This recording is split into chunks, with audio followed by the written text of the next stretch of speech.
Saya lahir di sebuah tempat yang berada di suatu daerah di Sumatera Selatan. Saya berada di lingkungan pesantren. Saya dibesarkan dari lingkungan keluarga pesantren.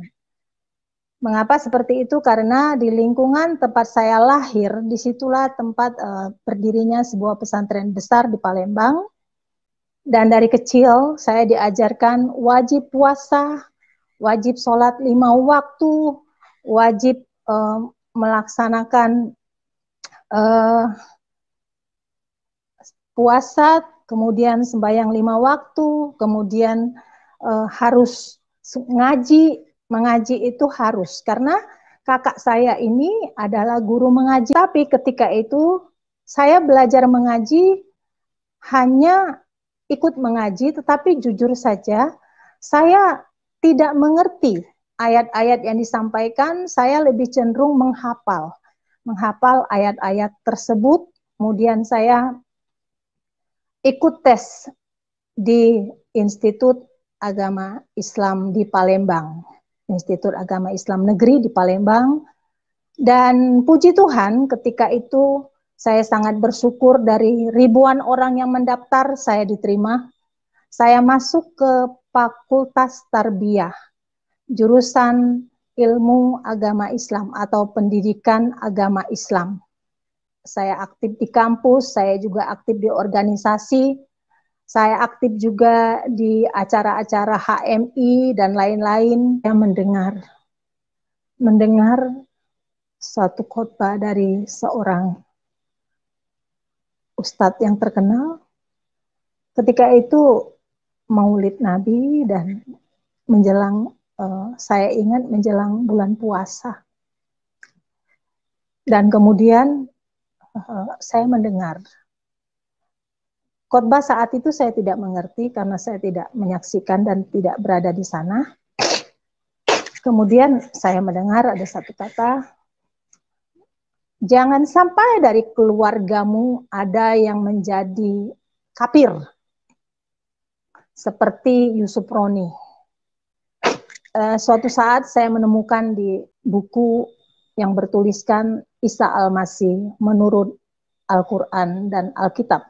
Saya tanya kepada dia, mohon maaf, si kakak ini saya katakan, kenalan saya ini, apakah kamu Islam ataukah kamu Kristen?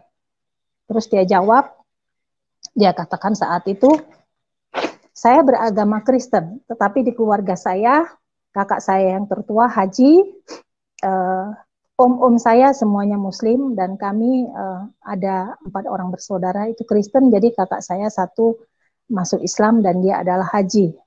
Dia salah satu ketika itu adalah menjadi salah satu orang yang kepercayaan dari salah satu untuk umroh orang naik haji.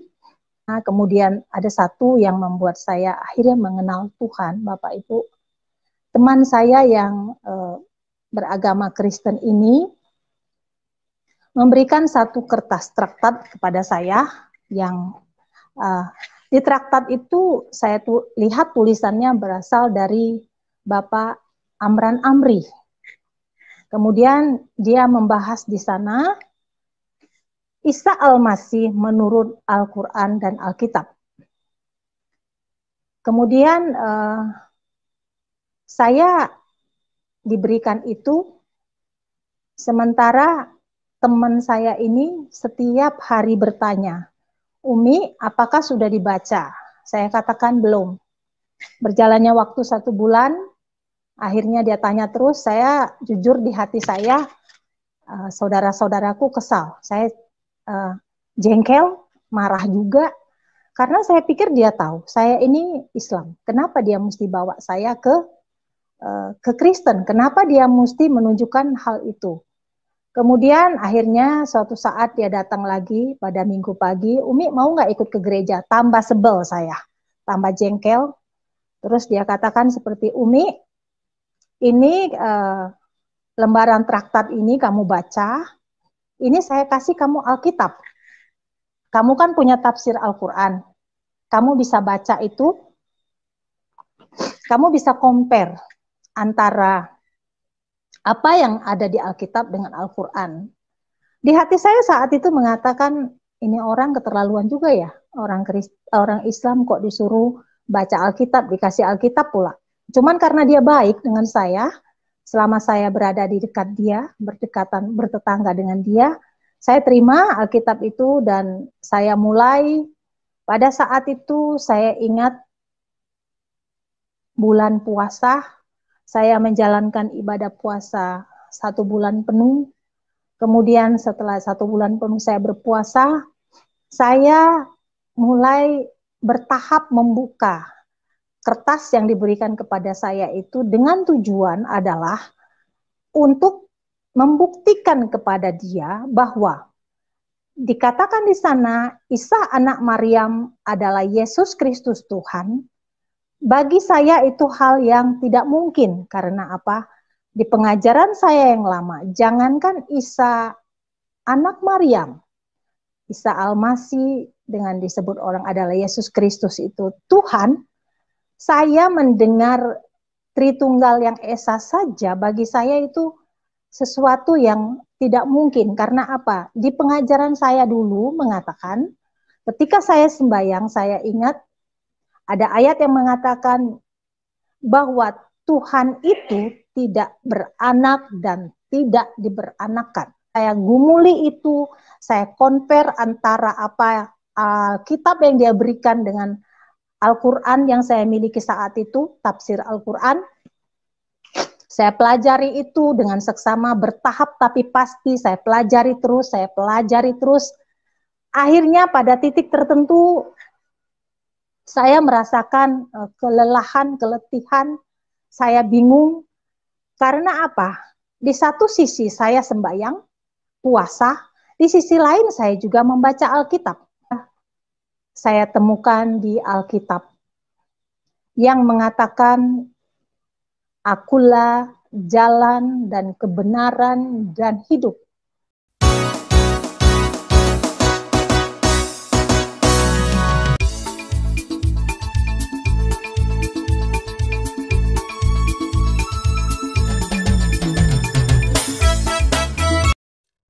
Ketika kamu jatuh, jangan pernah menatap ke bawah.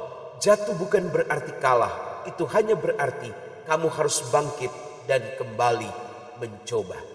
Haleluya, puji Tuhan. Bagaimana kabar saudara hari ini? Kami berdoa saudara selalu dalam keadaan yang sehat dan diberkati oleh Tuhan. Amin, puji Tuhan. Terima kasih saudara sejauh ini terus mendukung perkembangan channel kami. Jangan lupa untuk terus mendukungnya. Bagikan tayangan-tayangan kami kepada sekalian banyak orang, supaya mereka juga diberkati oleh Tuhan. Mereka yang berada di persimpangan-persimpangan jalan, mereka diteguhkan. Mereka yang berada dalam pilihan-pilihan yang sulit, mereka dapat memilih dalam kebenaran, karena Tuhan menyertai mereka. Saudaraku, sebelum kita akan menyaksikan tayangan berikut ini, mari kita akan baca satu kebenaran firman Tuhan. Di dalam Mazmur pasal 121 ayatnya yang kelima. Firman Tuhan berkata begini, Tuhanlah penjagamu, Tuhanlah naunganmu, di sebelah kanan tangan kananmu, matahari tidak akan menyakitimu, engkau pada waktu siang dan bulan pada waktu malam. Haleluya, saudara-saudara, Tuhan penjaga kita. Ia akan menguatkan dan meneguhkan kita, sehingga kita akan menjadi kuat di dalam Tuhan. Saudara, mari kita ikuti sama-sama tayangan berikut ini. Saya akan menyaksikan kebaikan Tuhan dalam hidup saya. Bagaimana awal mula saya mengenal Tuhan, percaya kepada Tuhan Yesus. Dari awal mula saya dari latar belakang keluarga yang semuanya Muslim. Kami tidak ada satupun dari keluarga kami yang beragama Kristen. Baik, Shalom, selamat malam saudara-saudaraku yang dikasihi Tuhan. Malam hari ini saya akan menyaksikan bagaimana kebaikan Tuhan dalam hidup saya. Dimulai pertemuan saya bertemu dengan Tuhan Yesus ketika saya masih gadis. Pada tahun 89 saya mengalami pergumulan yang sangat berat. perlu saya sampaikan sebelum hal itu terjadi, diawali masa kecil, saya lahir di sebuah tempat yang berada di suatu daerah di Sumatera Selatan. Saya berada di lingkungan pesantren. Saya terdiri dari 2 bersaudara, dari 4 bersaudara. Saya anak yang keempat, anak bungsu. Saya dibesarkan dari lingkungan keluarga pesantren. Mengapa seperti itu? Karena di lingkungan tempat saya lahir, disitulah tempat berdirinya sebuah pesantren besar di Palembang. Kemudian masa kecil saya ketika saya berusia 6 tahun, saya sudah mengalami penderitaan. Saya ditinggalkan ayah yang meninggal dunia. Ayah saya meninggal bukan karena sakit, tetapi ayah saya meninggal karena dibunuh orang. Ayah saya mengalami perampokan dan akhirnya dibunuh. Ketika itu masih berusia 6 tahun. Karena kondisi ini, ibu saya mengajak saya pindah ke kota Palembang. Saya mulai sekolah di sana. Karena ibu saya adalah yang mencari nafkah pada saat itu, saya dititipkan ke kakak saya. Itu kakak sepupu dari keponakan ibu saya. Saya tinggal sama beliau dari mulai SD sampai saya masa SMA. Kemudian ada pengalaman yang tidak bisa saya lupakan ketika SD, karena saya tinggal di tempat saudara. Di usia saya yang masih kecil, saya harus bangun pagi-pagi jam 5 subuh, wajib bangun. Kemudian sholat subuh. Kemudian saya melakukan pekerjaan rumah tangga jam 6 pagi. Kemudian saya berangkat ke sekolah sampai siang. Dan kehidupan saya hari lepas hari berjalan seperti itu. Sedari kecil saya harus bekerja keras, membanting tulang untuk karena saya menumpang di rumah saudara, saya jadi harus menempatkan diri dengan sebaik-baiknya. Di sana saya dididik keras, kalau saya terlambat bangun jam 5 pagi pasti saya akan dimarah, bahkan dipukul. Saya wajib sholat subuh. Setelah sholat subuh, saya akan menyiapkan sarapan dan segala sesuatunya. Kemudian saya harus berangkat. Sampai suatu hari di kelas 6 SD, saya mengalami pergumulan yang luar biasa. Saya sedih karena ketika itu saya harus tinggal di rumah keluarga. Ibu saya harus pergi ke daerah lain untuk mencari nafkah. Saya hampir membunuh diri saya dengan cara saya naik ke sebuah pohon. Saya ingin menjatuhkan diri dari sana. Tetapi Tuhan baik, di tengah itu walaupun angin kencang, saya tidak terjatuh, tapi saya akhirnya dipanggil sama kakak sepupu saya di mana saya tinggal. Kalau kakak sepupu saya ini, dia orangnya baik, karena dia lulusan IAIN. Kemudian, tetapi saya yang merasakan yang tidak enak itu dengan kakak ipar. Karena mungkin kakak ipar saya terganggu dengan kehadiran saya di rumahnya. Sehingga seringkali saya diperlakukan tidak adil. Kalau saya ingat ini, saya akan seringkali merasakan ingin menangis. Ketika mereka makan enak, saya tidak dikasih. Tapi saya bersyukur. Saya tetap kuat. Akhirnya saya melanjutkan ke SMP, diterima di SMP. Kemudian di SMP pun saya tetap bergumul. Bergumul karena apa? Ibu saya tidak bersama dengan saya, jadi otomatis ibu saya datang itu 1 bulan sekali untuk memberikan uang SPP dan juga biaya kehidupan saya di sana. Sampai saya SMA, ketika itu zaman itu saya masuk SPG. Karena saya berpikir kalau saya masuk SPG, saya akan setelah tamat SPG saya akan menjadi guru. Otomatis bagi saya bisa menghidupi diri saya sendiri, juga membantu ibu saya yang membanting tulang untuk mencari nafkah demi kami anaknya. Kakak saya pada saat itu sudah berada di Jakarta, dia merantau bekerja di Jakarta, jadi saya terpaksa dititipkan sama kakak saya. Kemudian setamat SD, SMP. Di sekolah kami adalah negeri. Otomatis di tengah sekolah itu tidak ada teman kami yang berbeda. Dan dari kecil saya diajarkan wajib puasa, wajib sholat 5 waktu, wajib melaksanakan puasa, kemudian sembahyang 5 waktu, kemudian harus ngaji. Mengaji itu harus, karena kakak saya ini adalah guru mengaji di rumah. Otomatis dengan dia mengajar ngaji, saya harus ikut mengaji. Tetapi ketika itu saya belajar mengaji hanya ikut mengaji, tetapi jujur saja saya tidak mengerti ayat-ayat yang disampaikan. Saya lebih cenderung menghafal ayat-ayat tersebut. Tetapi secara pribadi saya tidak diberitahu arti atau tafsir dari firman Tuhan Al-Quran yang disampaikan kepada saya, tapi saya harus ikuti. Berhubung saya masih kecil, saya tetap taat, saya ikuti di tengah penderitaan yang ada, saya tetap harus bertahan, karena saya punya tekad, saya harus sekolah.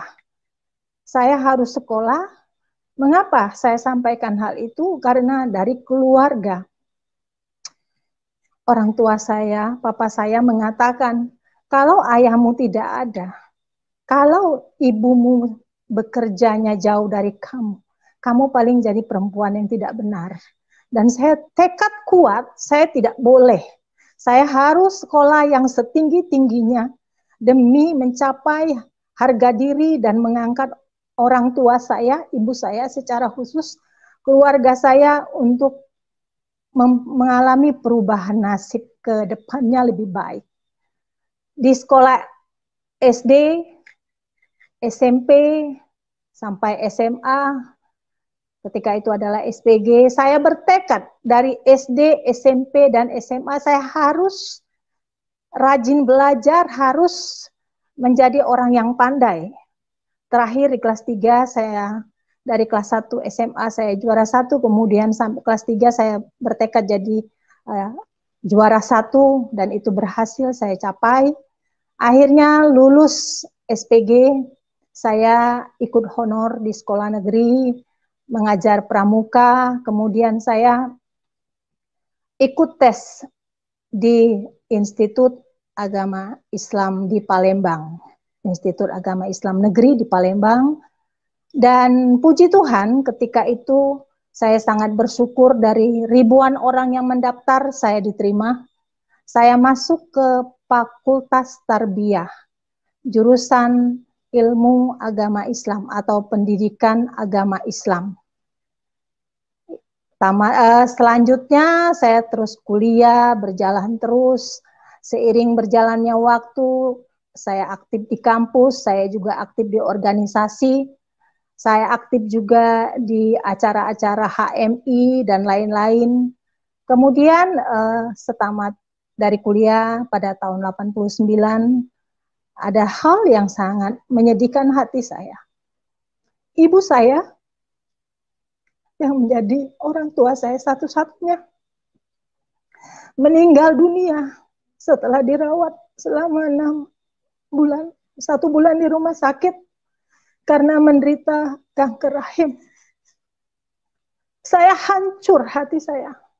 Tetapi sambil saya kuliah, saya terus bertekad untuk merawat ibu saya, dan akhirnya suatu saat ketika selama saya merawat ibu di rumah sakit, saya kuliah, pulang pergi kuliah pagi, pulang siang, kemudian merawat ibu di rumah sakit sampai 1 bulan. Setelah 1 bulan, ibu dibiopsi, kemudian dokter memanggil saya karena saya anaknya satu-satunya, dan dokter memberi informasi, Umi, mamamu sakit kanker stadium 4 dan waktu umurnya hanya 6 bulan.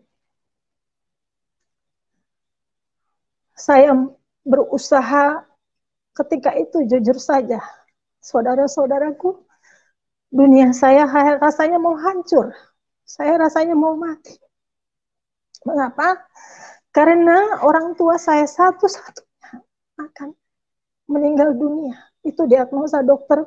Dan saya katakan, dokter, tidak adakah usaha untuk menolong ibu saya supaya bisa disembuhkan? Dokter katakan, mohon maaf untuk saat ini perawatan dari dokter hanya bisa melakukan operasi. Kalaupun dilakukan operasi itu belum tentu berhasil. Akhirnya kami disarankan dokter untuk pulang. Ibu saya pulang ke rumah. Saya merawat ibu saya sampai 6 bulan. Masa apa yang dikatakan dokter benar adanya. Ibu saya singkat, akhirnya meninggal dunia di pangkuan saya. Saya hancur, saya sedih sekali. Tidak ada harapan ke depan. Saya mau jadi apa kalau ibu saya sudah tidak ada? Kakak saya di Jakarta, saya di Palembang tinggal dengan saudara, kemudian merawat ibu dengan saudara. Di saat ibu dikuburkan, saya pingsan. Saya pingsan saat itu dan rasanya saya tidak sanggup lagi untuk bangkit. Kemudian ketika ibu meninggal, setelah ibu dikuburkan, saya masih berada di Palembang karena saya harus mengurus segala surat menyurat untuk pindah ke Jakarta. Kemudian saat itu kakak saya mengatakan, "Dek, lebih baik kamu ikut kakak ke Jakarta. Kalau kamu di sini, kamu tinggal dengan siapa?" Kemudian kakak kembali ke Jakarta dan saya mengalami perjuangan yang sangat berat. Ketika itu saya mengenal, di masa saya kuliah, saya mengenal seorang laki-laki. Laki-laki ini melamar saya.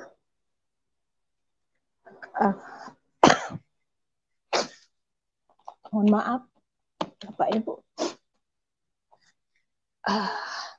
Melamar saya, kemudian di tengah berlangsungnya lamaran, menentukan waktunya pernikahan atau resepsi, satu saudara kami mendapat informasi bahwa dia menghamili anak orang lain.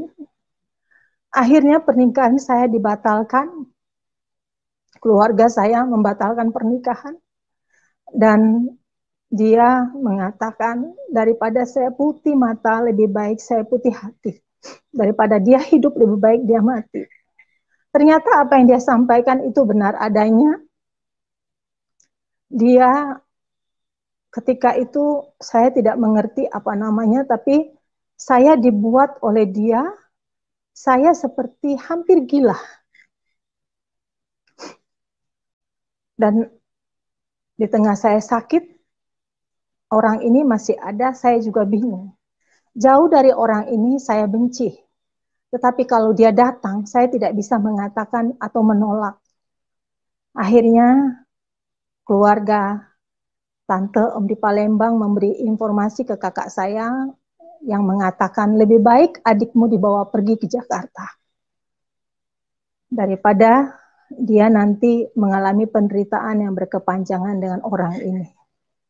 Singkat cerita, akhirnya pada tahun 89 saya dibawa ke Jakarta oleh kakak saya. Tapi sebelumnya, Bapak Ibu, saudara-saudara semua, saya di saat saya sakit itu, saya diobati oleh keluarga saya sendiri, dan dari keluarga itu mengatakan, saya tidak boleh pulang ke Palembang kalau tanpa dengan keluarga atau dengan suami saya. Karena kalau tidak, saya akan terus diserang oleh laki-laki tersebut. Sampailah saya di Jakarta, saya ngekos di Jakarta, tinggal di orang Palembang, kakak saya titipkan di sana. Dia cukupi segala kebutuhan saya. Kemudian setelah 1 bulan saya di Jakarta, saya mencoba bekerja di salah satu perusahaan di Jakarta. Kemudian saya tinggal di situ, kehidupan berjalan seperti biasa. Tapi Bapak Ibu, saudara-saudaraku, dengan kepergian ibu saya, dengan kondisi yang saya alami, hati saya hancur. Saya ke Jakarta tidak ada harapan. Saya mau jadi apa di Jakarta ini? Tetapi dari kakak saya memberikan semangat untuk saya harus bangkit, saya tidak boleh sedih berkepanjangan, dan saya tinggal di rumah orang Palembang selama 6 bulan di sana. Kemudian pada saat itu, ketika saya tinggal di sana, saya mendengar satu khotbah dari seorang ustadz yang terkenal. Ketika itu Maulid Nabi dan menjelang, saya ingat menjelang bulan puasa. Dan kemudian saya mendengar khotbah. Saat itu saya tidak mengerti karena saya tidak menyaksikan dan tidak berada di sana. Kemudian saya mendengar ada satu kata, jangan sampai dari keluargamu ada yang menjadi kafir seperti Yusuf Roni. Saya bingung ketika itu. Saya karena tempat tinggal saya dengan lapangan itu sangat dekat, otomatis ketika khotbah itu berlangsung terdengar sangat jelas. Kemudian saya bingung, siapa itu Yusuf Roni ya, kok dikatakan seperti itu. Kemudian saya berkenalan dengan teman saya ini orang Kristen. Dia sangat baik kepada saya, dia sangat care dengan saya, sangat perhatian. Suatu saat karena kondisi sudah tidak baik, di mana saya ngekos dengan orang Palembang, salah satu anaknya ingin dijodohkan dengan saya, tapi saya tidak suka. Akhirnya banyak hal yang terjadi, penderitaan bertambah. Saya pindah kos sendiri di tempat lain, masih di dekat situ juga. Kemudian saya ngekos sendiri sambil bekerja rutinitas seperti biasa. Dan pada saat itu tanpa saya rencanakan, saya berkenalan dengan seorang laki-laki yang saat ini menjadi suami saya. Saya tidak tahu latar belakangnya dia dari mana, tapi yang saya tahu dia adalah laki-laki yang baik. Kemudian suatu saat saya menemukan di tempat tinggalnya buku yang bertuliskan Isa Al-Masih menurut Al-Quran dan Alkitab. Saya tanya kepada dia, mohon maaf, si kakak ini, saya katakan, kenalan saya ini, apakah kamu Islam ataukah kamu Kristen? Terus dia jawab, dia katakan saat itu, saya beragama Kristen, tetapi di keluarga saya, kakak saya yang tertua haji, om-om saya semuanya Muslim, dan kami ada 4 orang bersaudara itu Kristen, jadi kakak saya satu masuk Islam dan dia adalah haji. Dia salah satu ketika itu adalah menjadi salah satu orang yang kepercayaan dari salah satu untuk umroh orang naik haji. Beliau adalah sebagai guide-nya untuk orang-orang yang berangkat haji. Perkenalan dimulai dengan sana, kemudian ada satu yang membuat saya akhirnya mengenal Tuhan, Bapak Ibu. Teman saya yang beragama Kristen ini memberikan satu kertas traktat kepada saya yang di traktat itu saya lihat tulisannya berasal dari Bapak Amran Amri. Kemudian dia membahas di sana Isa Al-Masih menurut Al-Quran dan Alkitab. Kemudian saya diberikan itu, sementara teman saya ini setiap hari bertanya, Umi, apakah sudah dibaca? Saya katakan belum. Berjalannya waktu 1 bulan, akhirnya dia tanya terus. Saya jujur di hati saya, saudara-saudaraku kesal. Saya jengkel, marah juga, karena saya pikir dia tahu saya ini Islam. Kenapa dia mesti bawa saya ke Kristen? Kenapa dia mesti menunjukkan hal itu? Kemudian akhirnya suatu saat dia datang lagi pada minggu pagi, Umi mau nggak ikut ke gereja? Tambah sebel saya. tambah jengkel. Terus dia katakan seperti, Umi, ini lembaran traktat ini kamu baca, ini saya kasih kamu Alkitab. Kamu kan punya tafsir Al-Quran. Kamu bisa baca itu, kamu bisa compare antara apa yang ada di Alkitab dengan Al-Quran. Di hati saya saat itu mengatakan, ini orang keterlaluan juga ya, orang Islam kok disuruh baca Alkitab, dikasih Alkitab pula. Cuman karena dia baik dengan saya, selama saya berada di dekat dia, bertetangga dengan dia, saya terima Alkitab itu dan saya mulai, pada saat itu saya ingat bulan puasa, saya menjalankan ibadah puasa 1 bulan penuh. Kemudian setelah 1 bulan penuh saya berpuasa, saya mulai bertahap membuka kertas yang diberikan kepada saya itu dengan tujuan adalah untuk membuktikan kepada dia bahwa dikatakan di sana Isa anak Maryam adalah Yesus Kristus Tuhan. Bagi saya itu hal yang tidak mungkin. Karena apa? Di pengajaran saya yang lama, jangankan Isa anak Maryam, Isa Al-Masih dengan disebut orang adalah Yesus Kristus itu Tuhan, saya mendengar Tritunggal yang Esa saja bagi saya itu sesuatu yang tidak mungkin. Karena apa? Di pengajaran saya dulu mengatakan, ketika saya sembahyang, saya ingat ada ayat yang mengatakan bahwa Tuhan itu tidak beranak dan tidak diberanakan. Sementara saya mendengar dari kesaksian teman saya ini, ada Allah Bapa, ada Allah Anak, dan ada Allah Roh Kudus. Saya pikir ini impossible, nggak mungkin. Yang namanya Tuhan tidak beranak dan tidak diperanakan. Tetapi apa yang dia berikan kepada saya gumuli itu, saya compare antara apa kitab yang dia berikan dengan Al-Quran yang saya miliki saat itu, tafsir Al-Quran. Saya pelajari itu dengan seksama, bertahap tapi pasti, saya pelajari terus. Akhirnya pada titik tertentu, saya merasakan kelelahan, keletihan, saya bingung. Karena apa? Di satu sisi saya sembahyang, puasa, di sisi lain saya juga membaca Alkitab. Sementara juga Tuhan izinkan saya berkenalan dengan pacar atau suami saya ini Kristen. Saya jujur saja, saya berkata di dalam diri saya sendiri, saya tidak akan pindah agama karena laki-laki. Bukan saya sombong, tetapi itulah prinsip hidup saya karena saya diajarkan dari kecil. Sembahyang yang taat, tahajud sangat rajin, istihoro sangat rajin, kemudian ibadah saya usahakan untuk tidak pernah tinggal, puasa tidak hanya puasa wajib, tapi saya lakukan juga puasa sunat. Masa saya mesti menjadi Kristen?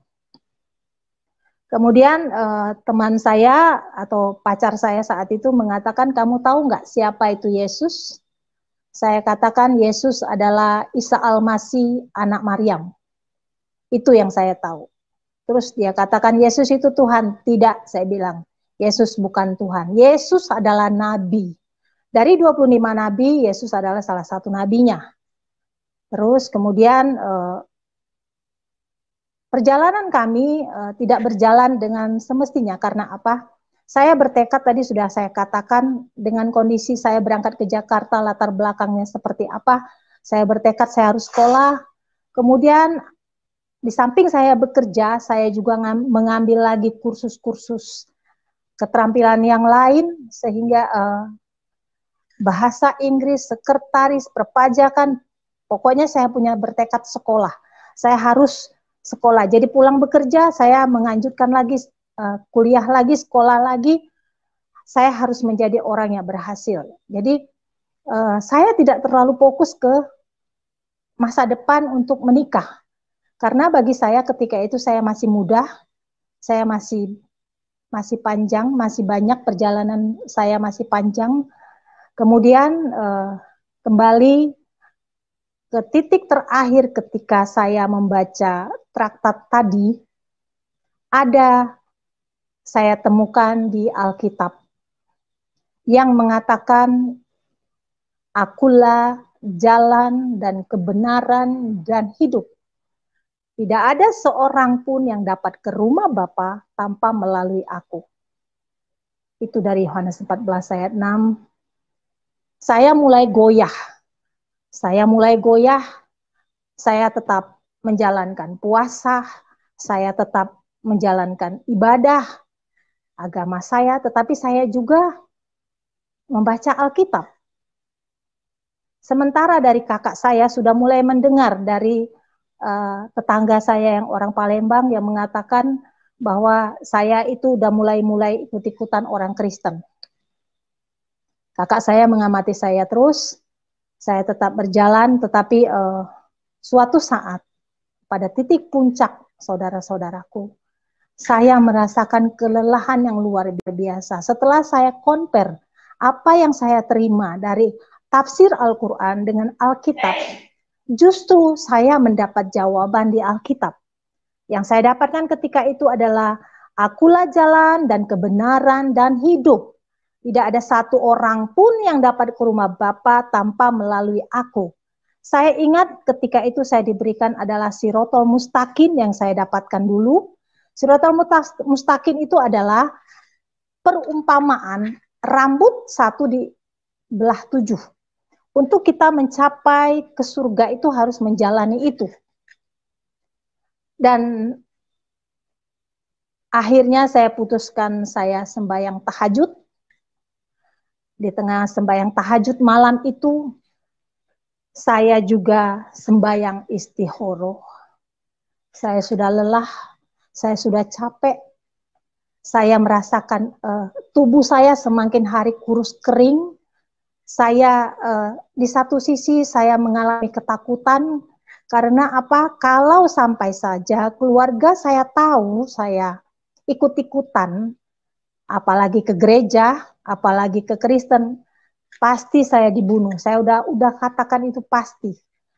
Pasti akhirnya ketika saya sembahyang istihoroh, di saat saya berzikir sampai jam 3 pagi, saya seperti terlelap sejenak, tapi saya melihat dengan nyata di alam supranatural bahwa saya dibawa 2 orang laki-laki yang berpakaian berjubah putih.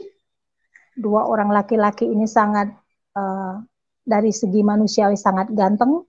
Saya dibawa keluar rumah, di pintu rumah saya disuruh melihat ke langit.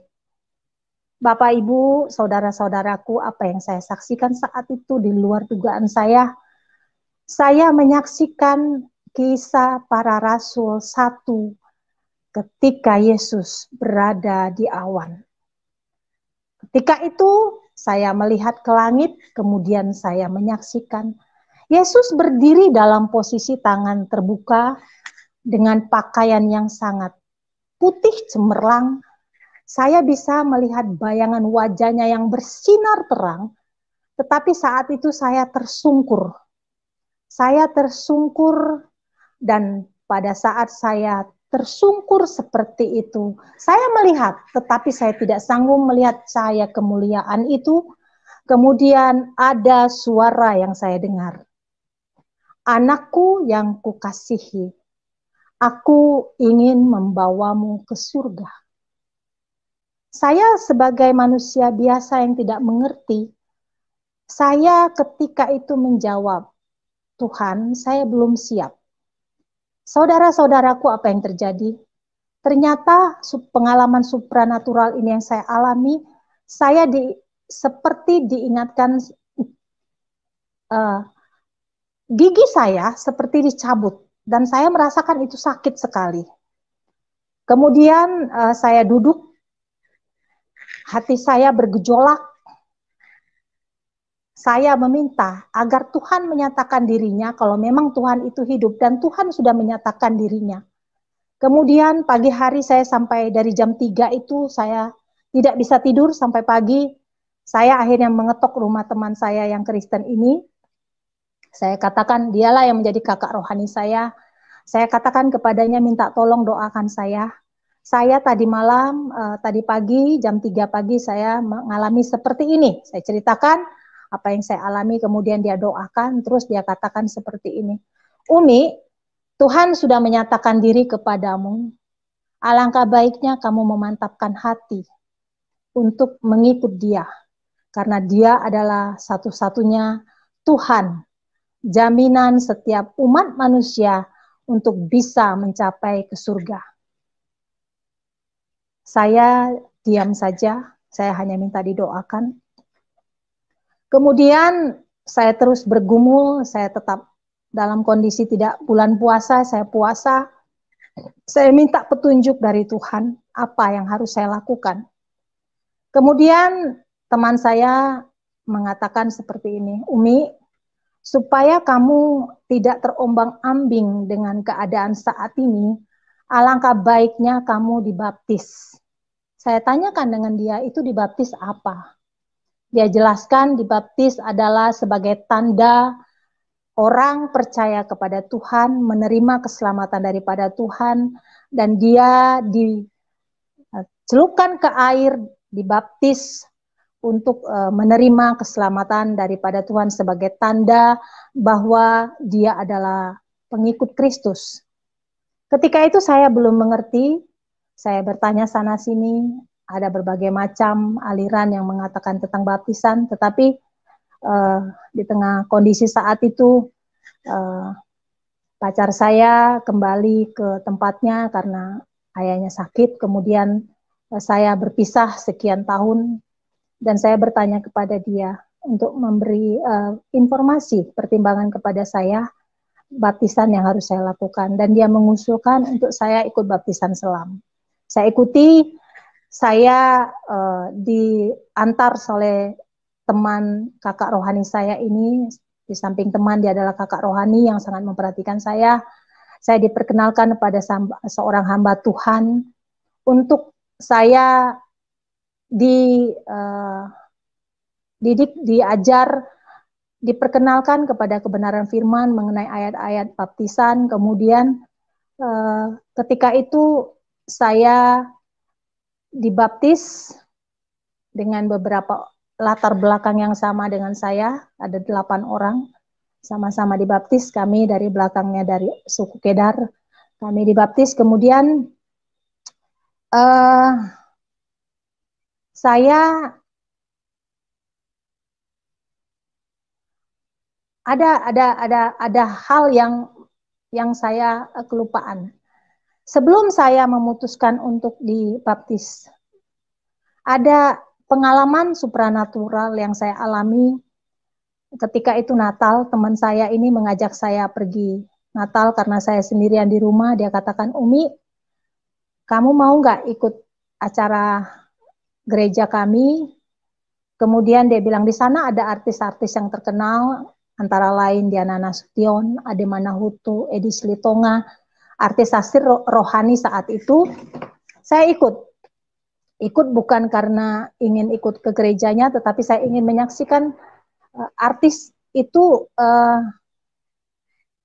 puji-pujian mereka sangat bagus dan sangat memberkati. Kemudian ada pengalaman supranatural sebelum saya tadi, mohon maaf saudara-saudaraku kelewatan, ada ketika saya mengikuti kebaktian itu, saya duduk paling belakang.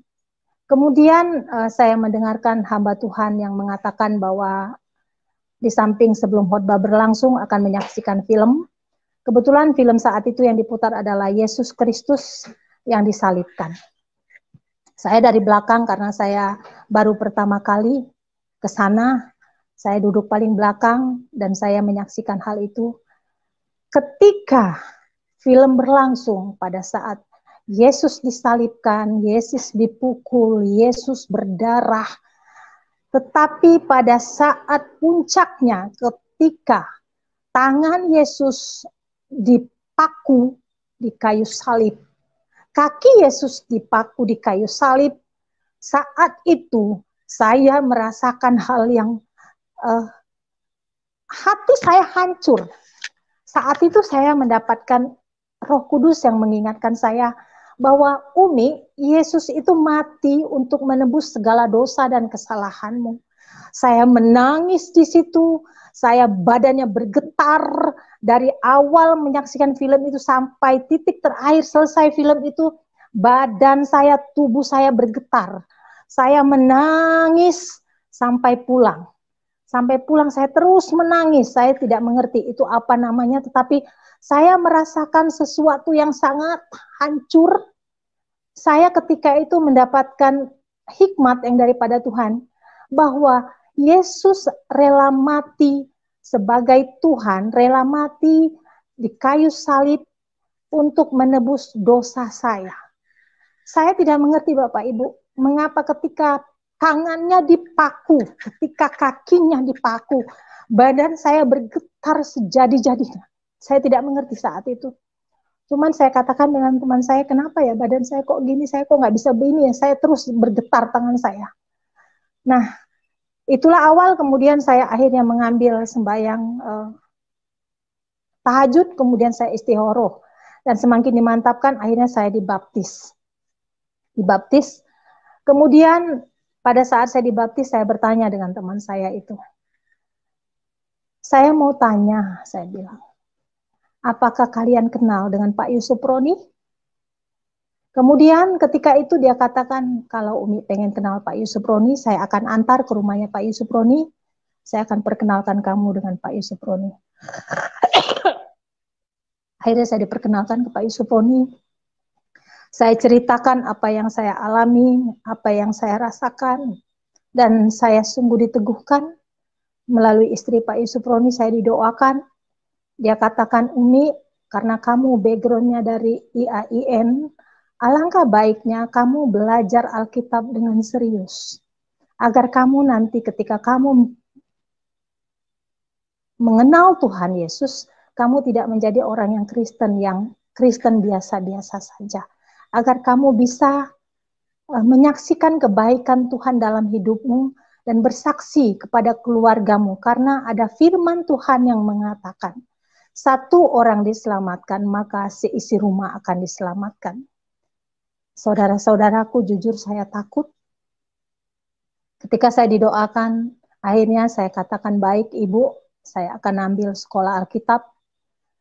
Kemudian saya didaftarkan sama teman saya ini di sekolah Alkitab. Saya ambil sekolah Alkitab malam.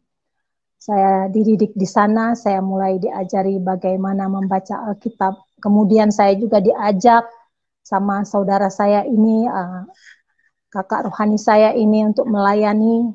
Saya mulai melayani di guru sekolah minggu, saya ikut pelatihan. Kemudian saya melayani juga di pemuda. Dan di tengah sekolah Alkitab ini, saya banyak bertemu dengan hamba-hamba Tuhan yang menjadi pelayan-pelayan Tuhan. Saya dikuatkan, saya diteguhkan. Kemudian penderitaan mulai berjalan. Saya diketahui sudah Kristen. Kakak saya mendengar dari tetangga saya bahwa saya seringkali pergi ke gereja. Suatu saat kakak saya sudah mengancam saya, kalau sampai saya mendengar kamu Kristen, lebih baik kamu mati daripada kamu hidup bikin malu. Mama sudah tidak ada, mama sudah meninggal, sementara kamu Kristen, lebih baik kamu mati. Nah, ini ancaman yang saya alami, tapi belum terlaksana Bapak Ibu, saudara-saudaraku. Temanku, kakak rohaniku akhirnya bilang, Umi, kamu pindah dengan saya, tinggal dengan saya, supaya kami cover dengan doa, agar kamu tidak sendirian ketika kamu mengalami pergumulan itu. Saya setelah mereka menikah, pada saat itu mereka menikah, teman saya menikah dengan suaminya, kemudian saya tinggal dengan mereka. Kemudian saya secara pribadi rajin diajak berdoa. Setiap setiap malam kami diajak berdoa. Kemudian aktif kebaktian, aktif pelayanan juga. Kami ketika itu rajin pelayanan ke rumah sakit, saudara-saudaraku. Kami melayani orang-orang sakit, kami dari persekutuan doa kami para pemuda di gereja itu, dari latar belakang yang berbeda, kami melayani di rumah sakit, salah satu rumah sakit Kristen yang ada di Jakarta.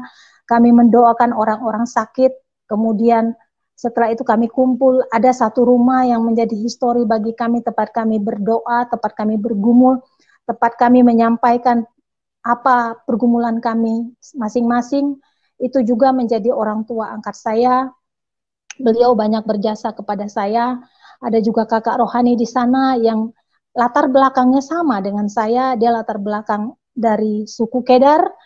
Dia kemudian bertobat, menikah, dan dia bertobat. Kemudian dia aktif juga dalam pelayanan sebagai guru sekolah minggu, sebagai aktivis di pemuda.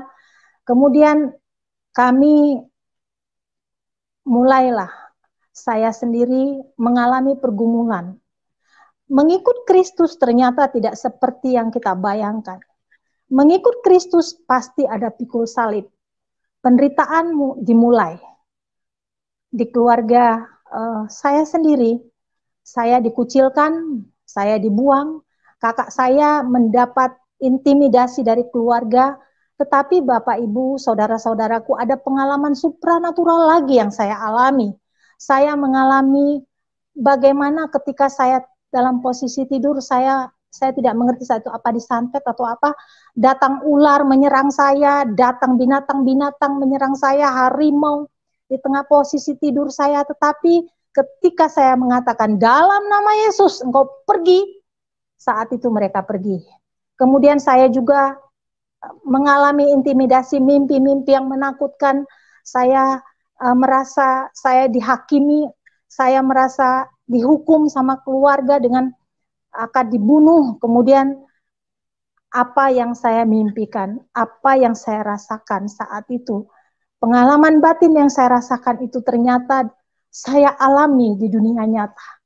Suatu saat kakak saya mengatakan, saya akan bawa preman-preman Tanah Abang untuk membunuh kamu. Kalau sampai saya dengar kamu sudah Kristen.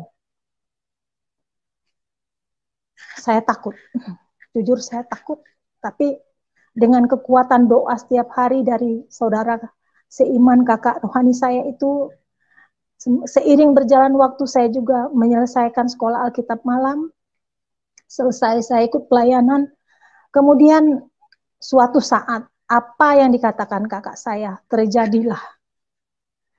Kakak saya datang beserta keponakan-keponakan saya dari dia mengatakan, dia menggedor pintu dan dia berteriak di rumah tempat saya tinggal dengan saudara angkat saya itu, kakak rohani saya.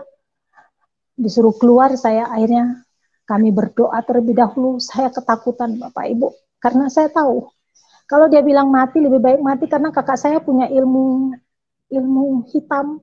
Kakak saya itu berguru dari Banten sampai ke Cirebon, dia berguru.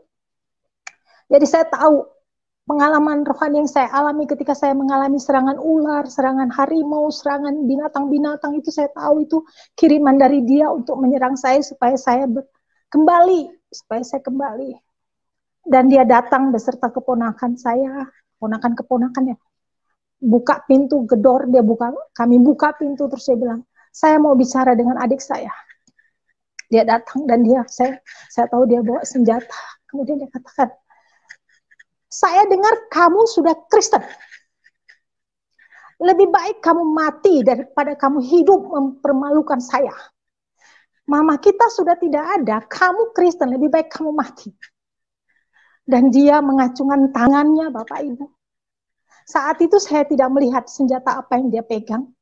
Tetapi ketika itu dengan keberanian yang sangat luar biasa yang Tuhan berikan melalui Roh Kudus, saya katakan, dalam nama Yesus, hai kamu tidak bisa menyentuh tubuhku, karena aku adalah milik Kristus. Dan dia terpelanting ke belakang. Terus keponakan saya beserta dengan dia beberapa orang mengatakan, kalau begitu titip salam buat Yesusmu. Saya katakan, salammu akan saya sampaikan. Dan mulai hari itu dia katakan, detik ini juga kamu bukan saudaraku lagi. Kamu sudah saya anggap mati. Mengapa dia lakukan itu? Karena dia malu.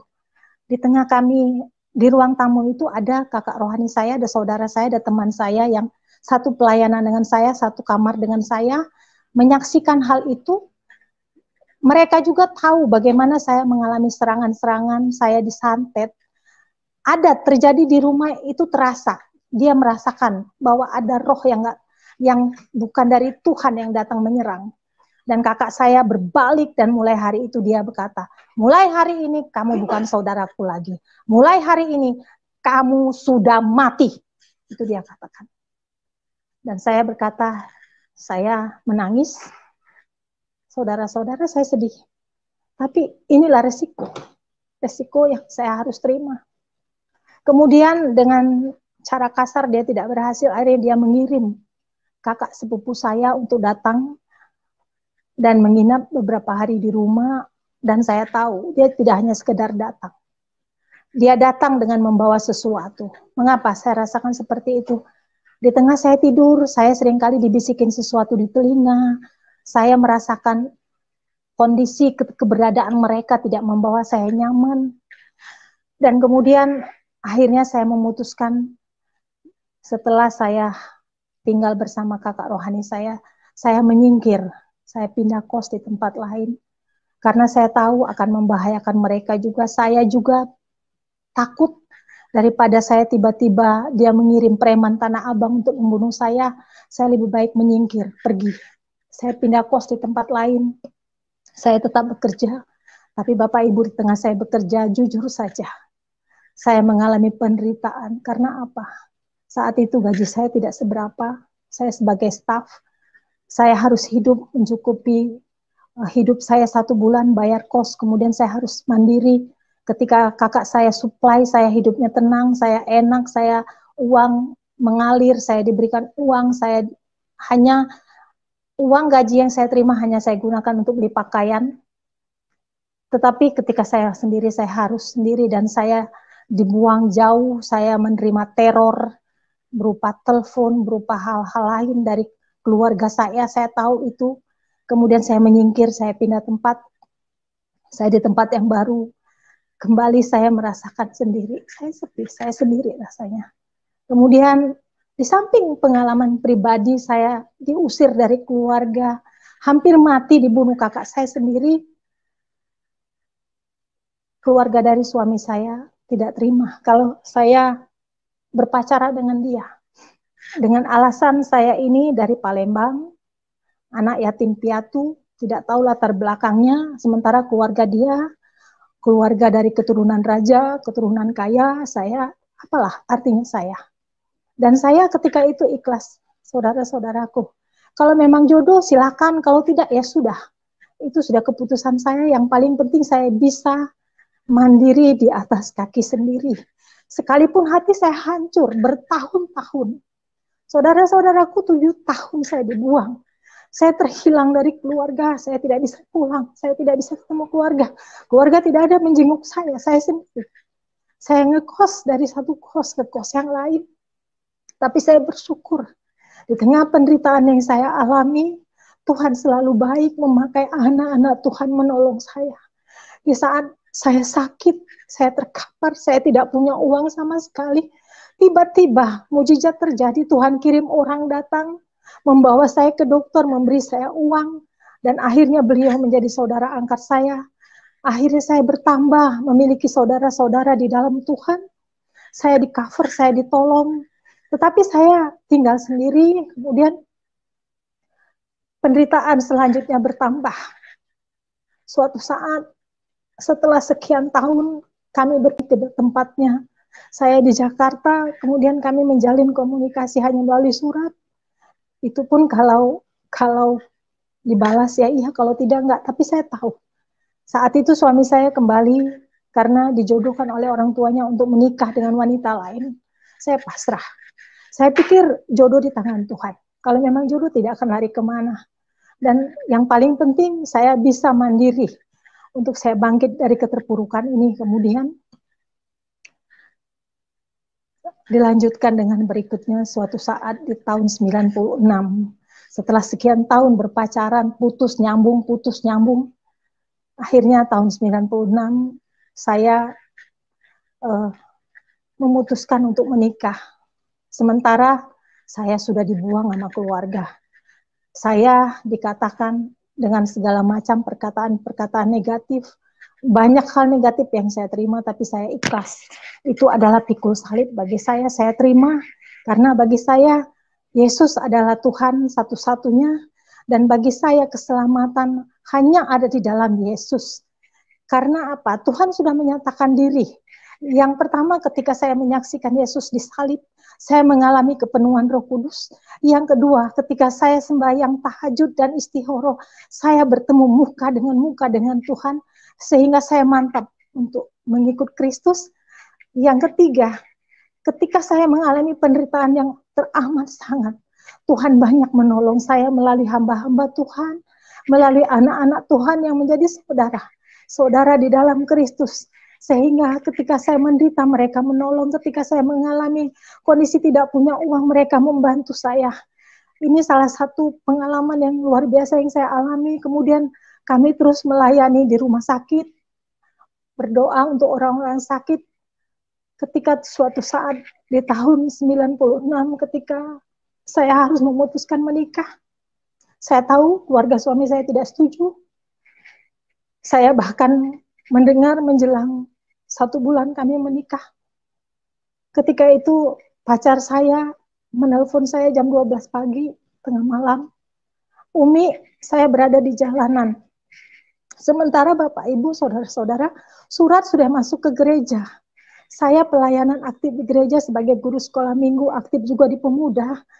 Dan ketika saya mau menikah, saya juga mengalami bagaimana sulitnya untuk menikah. Karena yang pertama, saya adalah yatim piatu.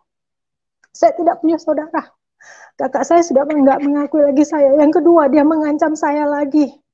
Dia katakan, kalau sampai saya mendengar kamu menikah Kristen, saya akan bawa preman-preman Tanah Abang untuk menghancurkan pernikahanmu. Saya akan acak-acak pernikahanmu sehingga pernikahanmu gagal.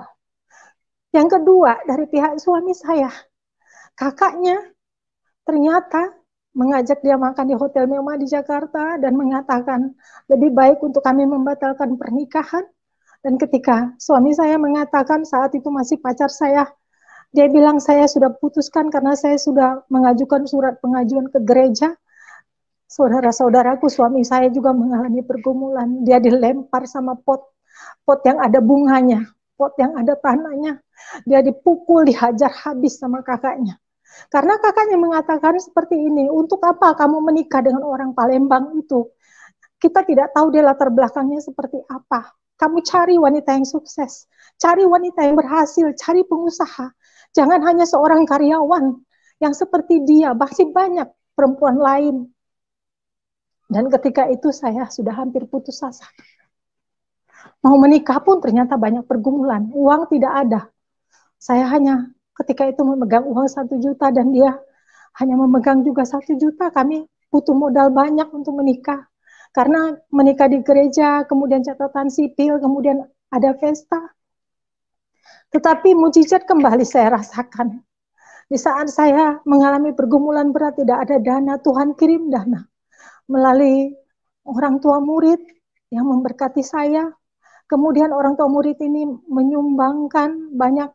Ketika pernikahan itu saya disumbang banyak hal, ada dana, ada pakaian, ada banyak hal yang saya terima dari teman-teman seiman. Saya merasakan pertolongan yang Tuhan luar biasa, tetapi Bapak, Ibu, saudara-saudaraku, saya merasakan kesedihan.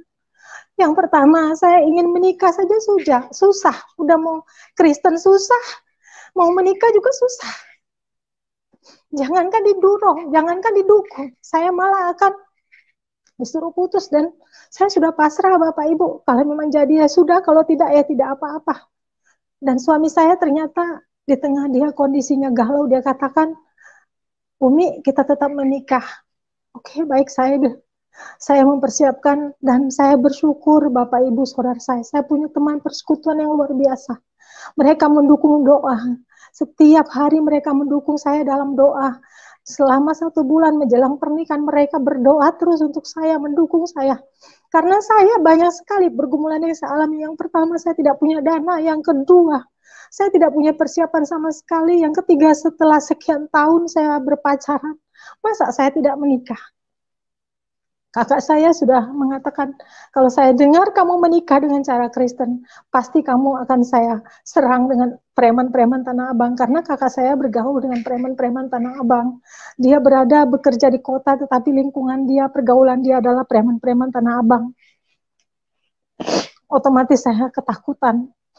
Di satu sisi dari keluarga suami saya tidak setuju, di sisi lain, tapi saya meminta tanda dengan Tuhan. Tuhan, kalau memang dia jodoh saya, Tuhan Yesus berikan saya petunjuk-Mu, agar saya melangkah dengan mantap dan pasti.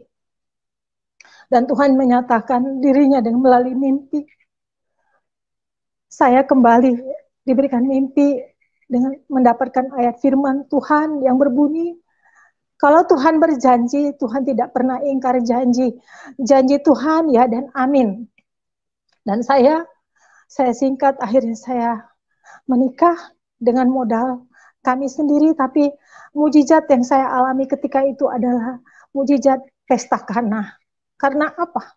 Dengan modal kami seadanya, ketika kami menikah dan kakaknya kembali, saudara-saudaranya mengatakan kepada saya, apa modal kalian menikah? Karena kami menikah di gereja, kemudian kami menyewa hotel, kemudian kami pesta. Ada dana yang Tuhan berikan. Ketika pertemuan di hotel itu pada saat setelah kami menikah, setelah kami ditahbiskan oleh pendeta, bahwa kami resmi sebagai suami istri, keluarganya kumpul, om tantenya, saudara-saudaranya kumpul, dan ketika itu kakaknya kembali menghina saya di tengah keluarga. Tetapi saya menerima itu dengan lapang dada, karena saya merasakan pertolongan Tuhan luar biasa dari teman-teman saya, saudara-saudara saya di dalam Tuhan, dan mereka menjadi teman dan sahabat saudara saya sampai hari ini. Mereka ada yang menjadi hamba Tuhan, ada yang menjadi penginjil, ada yang menjadi pelayan, karyawan, dan lain-lain, tetapi persaudaraan kami sampai hari ini.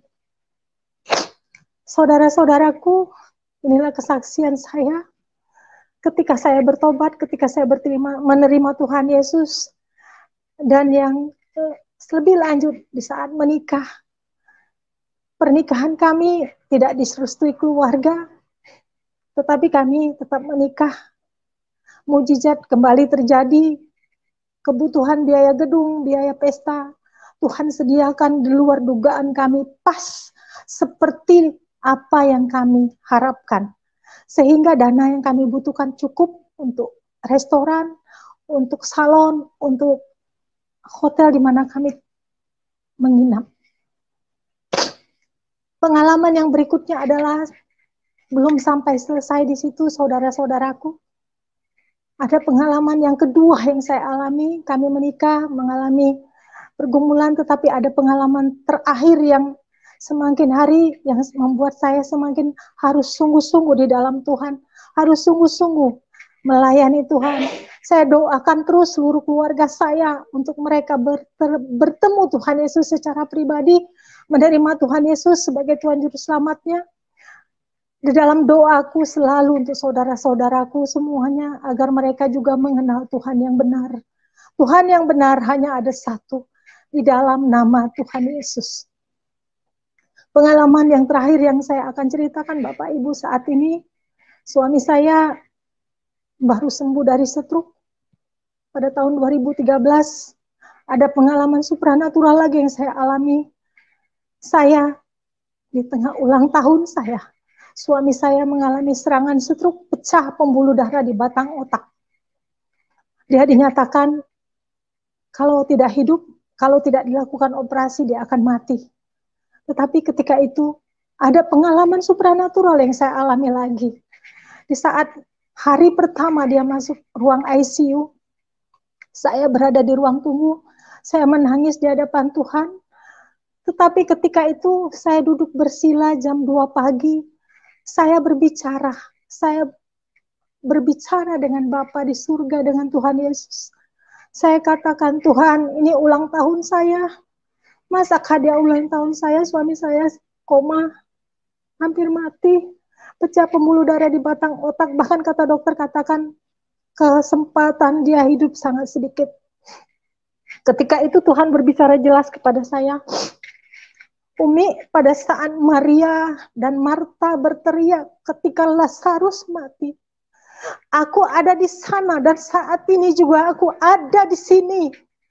Dan pada saat itu saya tiba-tiba berbahasa roh. Saya tidak mengerti bahasa yang saya ucapkan apa, tetapi saya mengerti apa yang saya bicarakan sama Tuhan.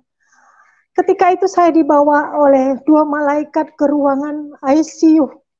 Di dalam alam supranatural, saya bertemu dengan Tuhan dan saat itu saya melihat hadapan muka dengan muka.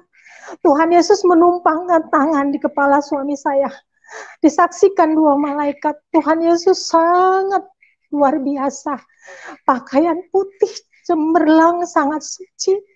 Tuhan Yesus mengatakan, saat itu saya melihat Tuhan Yesus menumpangkan tangan di kepala suami saya. Dan saya menyaksikan itu bersama teman-teman para hamba Tuhan. Banyak orang yang mendoakan suami saya di ICU. Tetapi ketika itu saya sudah tidak sanggup lagi karena Bapak Ibu, saudara-saudara. Saya menunggu suami saya sendiri. Di sana tidak ada teman, tidak ada saudara. Saya sendiri, saya berada di ruangan itu. Dan pada malam itu, kembali Tuhan menyatakan dirinya, menyatakan mujizat. Saya sampaikan kepada hamba Tuhan yang melayani, yang berdoa. Tuhan Yesus sudah menyembuhkan suami saya. Karena Tuhan Yesus menyatakan diri kepada saya. Dan saat itu saya percaya 100% suami saya akan sembuh. Esok harinya saya dipanggil dokter. Dokter ahli saraf mengatakan, Ibu Umi, suami ibu harus dioperasi. Kalau tidak, suami ibu, kami tidak tahu nasibnya seperti apa. Saya tanya sama dokter, dokter kalau memang dioperasi, berapa persen pencapaian dokter selama ini? Dokter katakan 50-50. Kemudian saya katakan lagi, ada nggak second opini dokter? Ada. Dilakukan untuk membersihkan darah yang pecah di pembuluh di batang otak itu, dia harus diinfus. Maksudnya apa dokter? Ya, dibor kepalanya Bu, dimasukkan selang di kepala agar darah yang mengumpal itu bisa diambil dan dibersihkan. Saya katakan keberhasilan dokter selama ini berapa persen? 50-50 Bu. Akhirnya saya katakan, ada nggak alternatif yang ketiga? Ada Bu. Alternatif yang ketiga adalah suami ibu kami akan berikan pengobatan secara konservatif, tetapi hanya mukjizat Tuhanlah yang bisa menyembuhkan dia. Saya katakan, dokter saya ambil itu, saya imani itu, suami saya sudah ditemukan Tuhan. Karena saya menyaksikan sendiri, Tuhan menumpangkan tangan di kepalanya. Saya percaya Tuhan Yesus sudah sembuhkan dia. Dokter mengatakan, jadilah sesuai iman ibu. Ya amin, saya katakan. Akhirnya saya ambil keputusan itu. Tetapi Bapak Ibu saudara-saudara, suami saya dirawat di ICU selama 10 hari dalam kondisi koma. Saya minta tanda lagi sama Tuhan. Tuhan, kalau memang betul suami saya hidup, hari yang ketiga saya katakan, saya ingin suami saya bisa menjawab ketika saya bertanya. Saya tanya, saya ke ruangan ICU, saya tanya, Pak, saya minta nomor telepon kantormu. Karena di HP-nya saya tidak bisa hubungin ke kantor. Kalau saya harus menghubungin kantornya, saya harus melihat ada passwordnya dia. Sementara saya hanya memberitahukan ke pimpinannya saja. Dan ketika itu suami saya menjawab, menyebutkan angka-angka nomor handphonenya. Saya bilang, thanks God, terima kasih. Tuhan baik, ini tanda Tuhan akan sembuhkan dia. Kemudian besoknya lagi saya ngomong dengan suami saya, Pak bangun, saya ingin kamu ngomong sama saya. Kalau memang Tuhan nyata sembuhkan kamu ngomong terus. Dia kata dengan mulut menyong seperti ini, Tuhan Yesus katakan aku akan disembuhkan. Aku sudah pergi ke taman di Firdaus, tetapi Tuhan bilang belum waktuku pergi. Tuhan memberikan kesempatan kepadaku kedua kali untuk aku menyaksikan kebaikan Tuhan, sehingga melalui hidupku nama Tuhan ditinggikan. Saya bilang thank you Terima kasih Tuhan Yesus. Thank you God. Thank you. Terima kasih Tuhan. Ini mujizat yang saya alami. Yang berikutnya Bapak Ibu, suami saya berkat pertolongan Tuhan, mujizat Tuhan setelah 7 tahun. Bulan ini adalah 7 tahun suami saya disembuhkan Tuhan. Walaupun kondisi fisiknya tidak seperti dulu lagi, tapi Tuhan sudah sembuhkan dia, sehingga dia bisa berjalan, bisa beraktivitas untuk dirinya sendiri setelah sekian lama dia sakit, lumpuh total, selama 1 tahun tidak sadar diri siapa dirinya. Saya merawat dia dengan penuh kasih sayang. Saya berkata sama Tuhan, Tuhan, penderitaan ikut Engkau ternyata tidak segampang yang kukira. Orang Kristen yang lain tidak mengalami penderitaan seperti ini. Tetapi ketika aku mengenal Engkau, ketika aku percaya kepadamu, ketika aku mengikut Engkau di dalam Engkau, dan aku sungguh-sungguh melayani Engkau, ternyata cobaan tidak hanya sekedar di sana, tetapi kembali naik level, naik level, naik level.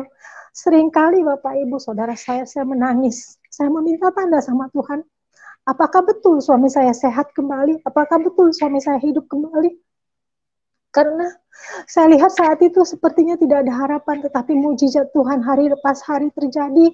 Dia sembuh bertahap tapi pasti, dan sekarang dia sudah sembuh walaupun dalam kondisi cacat.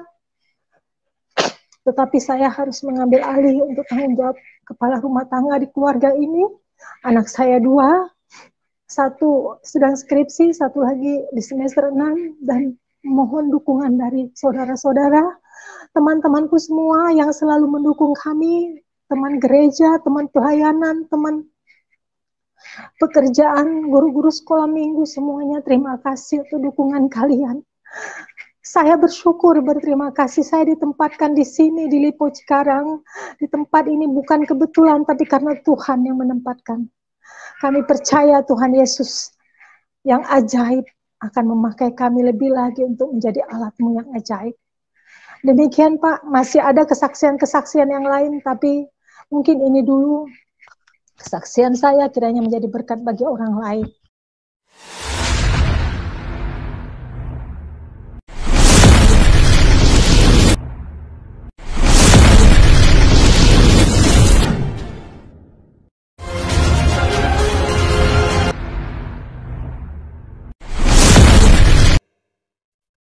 Puji Tuhan, haleluya. Tuhan memberkati kita.